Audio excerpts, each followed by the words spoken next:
భారత్ను రెచ్చగొట్టేలా బంగ్లాదేశ్ తీసుకుంటున్న నిర్ణయాలపై ప్రపంచ దేశాల నుంచి ఆగ్రహం వ్యక్తమవుతుంది. భారత్తో పోలిస్తే అతి తక్కువ సైనిక యుద్ధ సామర్థ్యం ఉన్న బంగ్లా ఎందుకు రిస్క్ చేస్తోంది? భారత్ను ఉద్దేశపూర్వకంగానే రెచ్చగొడుతోందా? దమ్ముంటేరా చూసుకుందాం అన్నట్లు పదే పదే కయ్యానికి కాలు దువ్వుతుంది.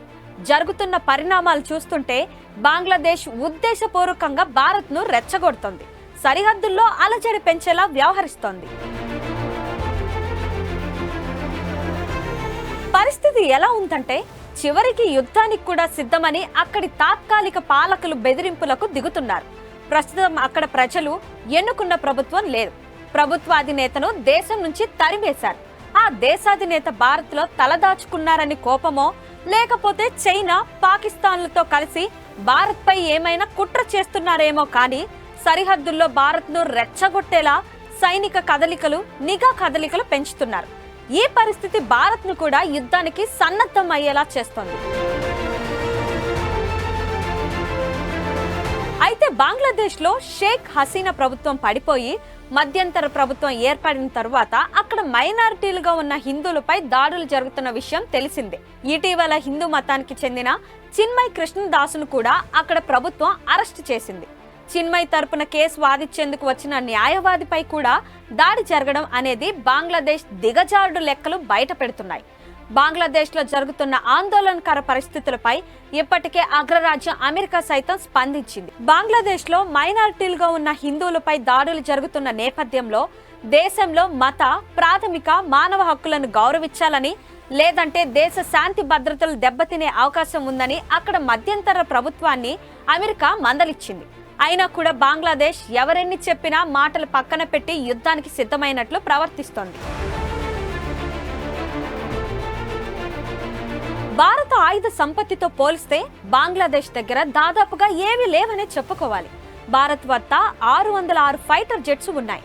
అందులో క్షణంలో టార్గెట్ ను ఛేదించే ఫైటర్ జెట్స్ ఉన్నాయి. బంగ్లాదేశ్ దగ్గర ఉన్న ఫైటర్ జెట్స్ 44 మాత్రమే. భారత్ ప్రపంచంలోని 4వ అతిపెద్ద సైనిక సంపత్తి ఉన్న దేశం. కానీ బంగ్లాదేశ్ 37వ స్థానంలో ఉంటుంది. భారత వాయుసేన ఎంత బలంగా ఉందంటే ఒక్కసారి నేరుగా దాడి చేస్తే బంగ్లాదేశ్ వాయుసేనకు ఉన్నవి మొత్తాన్ని నాశనం చేసేసి వస్తాయి. రాఫెల్, తేజస్, సుఖోయ్ వంటి వాటి దాడిని బంగ్లాదేశ్ తట్టుకోలేదు. భారత్కు మొత్తంగా 2296 ఎయిర్ క్రాఫ్ట్లు ఉన్నాయి. బంగ్లాదేశ్ వద్ద ఉంది 216 మాత్రమే. ఒక ఎయిర్ క్రాఫ్ట్ విషయంలోనే కాదు, భారత్తో ఏ విషయంలోనూ పోటీ పడలేని స్థితిలో బంగ్లాదేశ్ ఉంది. సైనికులు కూడా భారత్కు ఉన్న దాంట్లో 10% కూడా లేరు.